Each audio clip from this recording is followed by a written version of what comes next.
there for 5 minutes and had a conversation with Father Stewart as his hand was down my shirt. And so I knew from that moment that Father Kiley would not be the person to ever help me. How did you feel? I mean, as this was going on, and we don't have a lot of time, but because we want to get to this book. But how did you feel? I mean, sitting there, 12 years old, and this crank is doing what he's doing. What did you say? Well, to myself, when Father Kiley walked out the room, I absolutely felt helpless. I felt I felt trapped. Okay. I felt trapped, and as the abuse went on, to get right to it, I ended up moving into the rectory. You ended up moving in like my woman was moving with me. Well, Go yes. ahead. Well, in his mind, it was like his child moving in, but Okay. it was. I lived in the rectory from the age, I believe, of 13. Maybe I was still 12 until I went off to college. Who did you tell? I mean, while the abuse was going on, I told no one, and that is why? Because as a child, and you know, even though you're getting older and this is going on, you're already manipulated. Your mind is already conquered, and your soul is defeated.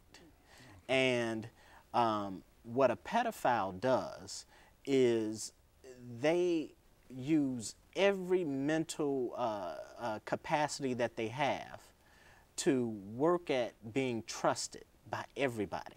This was a man that was very respected, very loved, and he without question was not someone that you would think was doing something like this. So let's talk about the book. Yep. Why did you do this book? I mean, what are you trying to say? A story of hope, forgiveness, and triumph. I mean, what are you trying to say? From abuse to protector. What are you saying in this book here? What I'm saying, the reason I wrote the book is I want to help those who have gone through this. I want to help those who may be going through this, and I want to say to those parents who have children and don't want their children to go through anything like this. We have to take the veil off of this secrecy that we have allowed the Catholic Church to have. We have to expose this behavior. We have to demand that priests have background checks, that choir directors in the church have background checks, because it's not only the priest that's doing this. And we have to demand that any person, any other clergy, any other priest or nun who has knowledge of this behavior and does not report it, that they also be sanctioned by the Catholic Church. Because in America, if you are a conspirator of a crime, you get charged as well.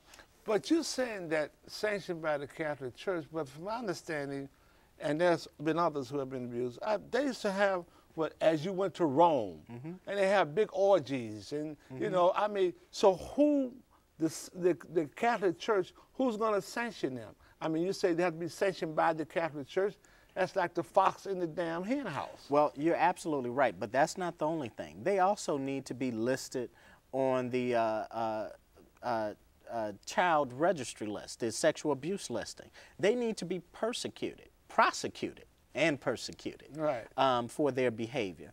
And the one thing I want to tell survivors, because we got to get away from the term victim, the survivors of this type of abuse, because sexual abuse is the worst type of abuse that a child can endure, because it absolutely tears at the soul.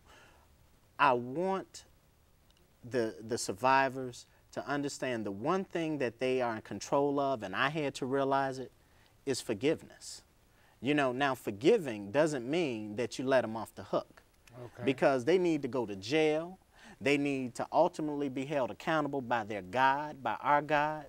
But when we hold on to this anger in us, it destroys us. It destroys the soul. It prevents us from doing things productive in life. It causes us